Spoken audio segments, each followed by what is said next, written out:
একদিন এক মানুষ নবীজিকে জিজ্ঞাসা করলেন, হে রাসূল সালাম, জান্নাতের সর্বোচ্চ স্থান কোনটি?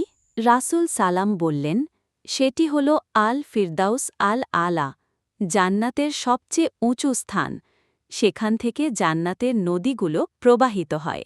আল্লাহ নিজ হাতে এই স্থান তৈরি করেছেন তার প্রিয় বান্দাদের জন্য, যারা ঈমান, সালাত ও আমলে উত্তম। এই স্থানে এমন জিনিস রয়েছে যা মানুষের চোখ দেখেনি, কান শোনেনি, আর মনের কল্পনায়ও আসেনি। যে ব্যক্তি আল্লাহর সন্তুষ্টির জন্য জীবন কাটায়, প্রতিটি নামাজে আন্তরিকতা রাখে, তাকেই আল্লাহ দান করবেন সেই সর্বোচ্চ মর্যাদা। চলো আমরা সবাই চেষ্টা করি যেন আল্লাহ আমাদেরকে জান্নাতুল ফিরদাউসের বাসিন্দা করেন।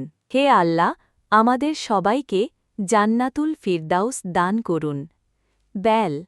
ভিডিওটি ভালো লাগলে শেয়ার করুন ও সাবস্ক্রাইব করুন।